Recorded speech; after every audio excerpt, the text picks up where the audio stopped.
Oke. Bismillahirrahmanirrahim. Assalamualaikum warahmatullahi wabarakatuh. Perkenalkan, nama saya Rifki Raihan Nawasi, NIM 2018-11126 dari kelas A.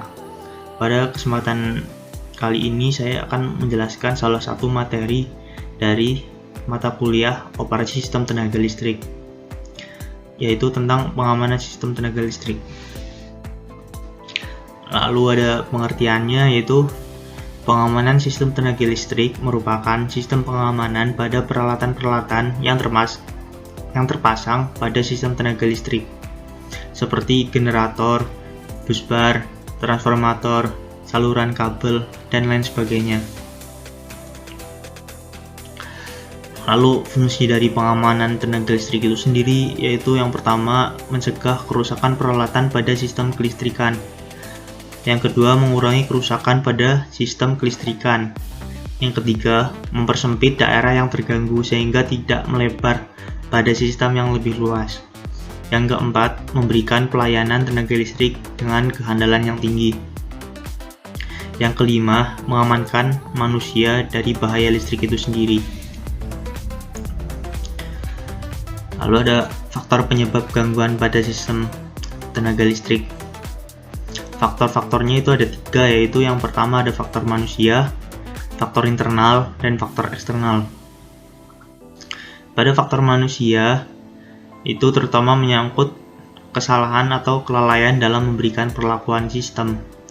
Misalnya saja, salah menyambungkan kabel. Lalu ada faktor internal. Faktor ini menyangkut gangguan-gangguan yang berasal dari sistem itu sendiri. Misalnya, usia pakai, keausan, dan sebagainya. Lalu ada faktor eksternal. Faktor ini meliputi gangguan-gangguan yang berasal dari lingkungan di sekitar sistem. Misalnya cuaca, gempa bumi, banjir, sambaran petir, dan sebagainya.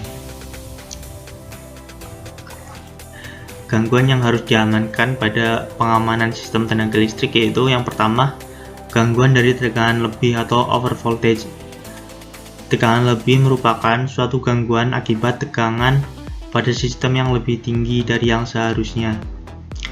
Jadi misal tegangan dibatasi 2 volt, tapi tegangan yang masuk itu 3 volt, itu namanya over voltage.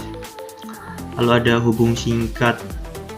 Hubung singkat merupakan jenis gangguan yang sering terjadi pada sistem tenaga listrik. Lalu ada beban lebih atau overload. Beban lebih merupakan gangguan yang terjadi akibat pemakaian beban yang melebihi kemampuan, baik kemampuan generator, transformator, maupun pengantar listrik itu sendiri. Yang keempat ada daya balik atau reverse. Pada pembangkit listrik sendiri yang bekerja secara paralel, dapat terjadi berubahnya fungsi generator menjadi motor akibat daya balik itu sendiri. Masuk ke alat pengaman. Pada alat-alat pengaman yang digunakan pada pengamanan sistem tenaga listrik itu ada pengamanan lebur.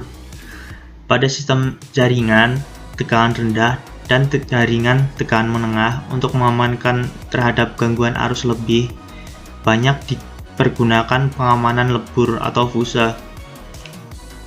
Pengamanan lebur ini merupakan alat pengaman yang paling handal dan tahan untuk 15-20 tahun tanpa perawatan. Lalu ada pemutus tegangan atau CB, circuit breaker.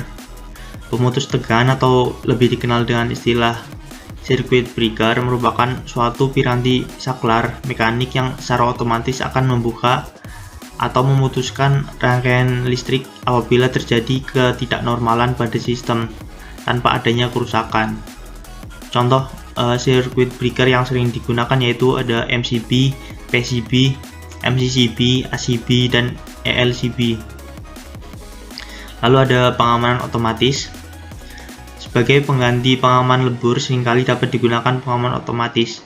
Pengamanan otomatis ini memutuskan secara otomatis kalau arusnya melebihi suatu nilai tertentu. Lalu ada arrestor. Pada arrestor itu suatu alat untuk memproteksi instalasi listrik dari tegangan lebih yang berasal dari penghantar saluran udara, tegangan rendah, dan instalasi penangkal petir bangunan akibat sambaran petir.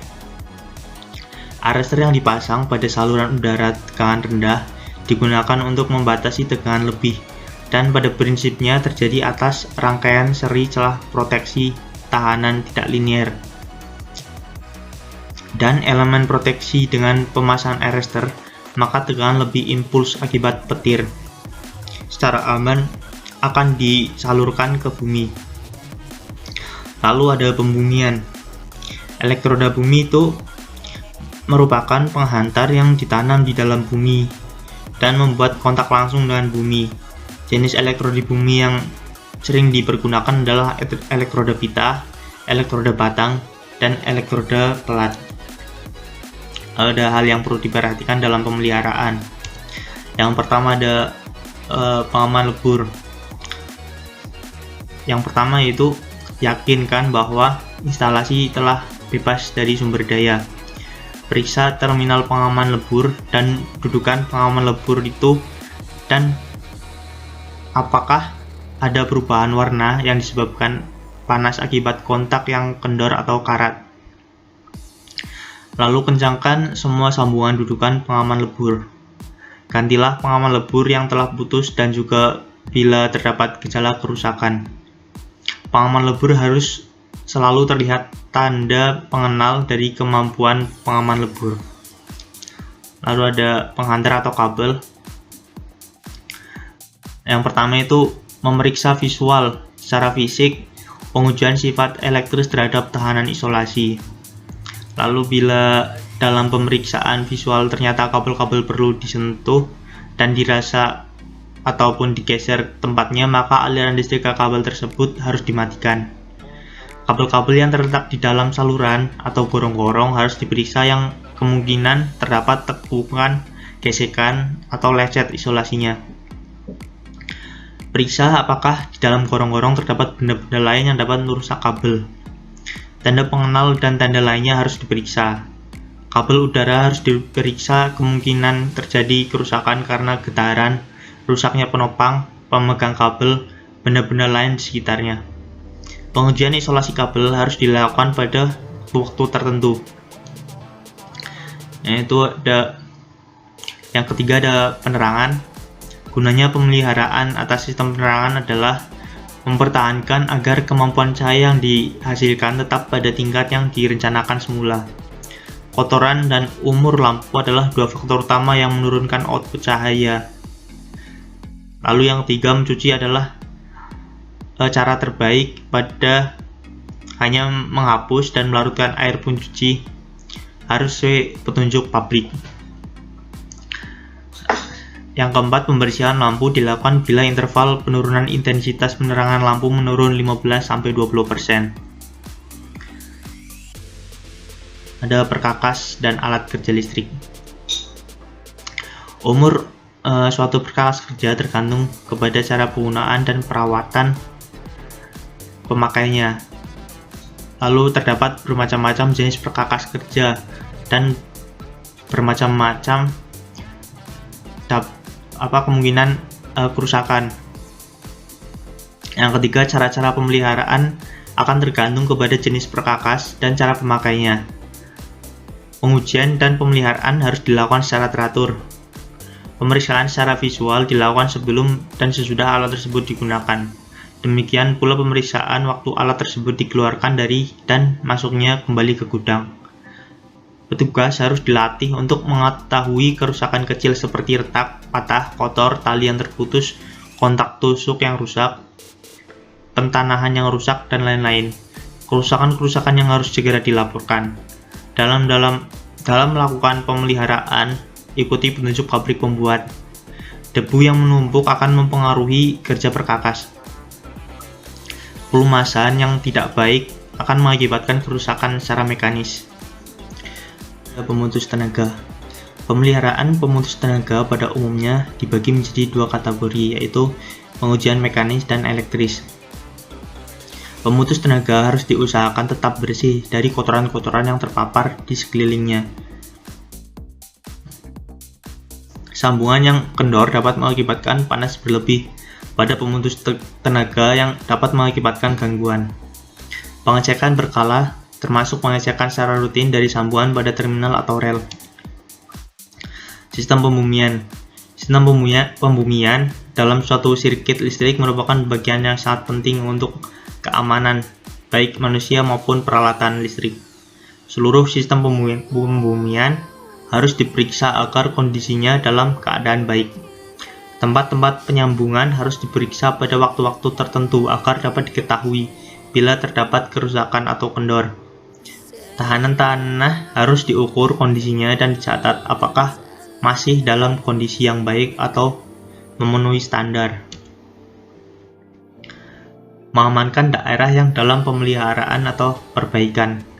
Harus ada suatu prosedur khusus yang harus dipahami oleh seluruh pekerja yang melakukan kegiatan pemeliharaan maupun perbaikan. Yakinkan bahwa daerah yang akan dilakukan pemeliharaan dalam kondisi yang aman. Pasang tanda-tanda yang cukup jelas dan dapat dimengerti oleh semua orang tentang adanya suatu kegiatan atau pemeliharaan. Bila mungkin pasang segel pada tempat-tempat tertentu atau sumber listrik tertentu sehingga orang memahami bahwa ada kegiatan perbaikan di area tersebut. Segel dan tanda peringatan hanya boleh dilepas oleh petugas bagian pemeliharaan saja. Alat pelindung diri. Dalam melakukan kegiatan yang berkaitan dengan listrik, mengingat dapat berakibat fatal, maka dalam kondisi tertentu sangat dianjurkan atau diharuskan untuk menggunakan alat-alat pelindung diri. Pada beberapa peralatan kerja tertentu sudah dilengkapi dengan isolasi pengaman dan batas kemampuan tertentu. Mungkin cukup sekian dari saya, kurang lebihnya mohon maaf. Billahi taufiq wal hidayah. Assalamualaikum warahmatullahi wabarakatuh.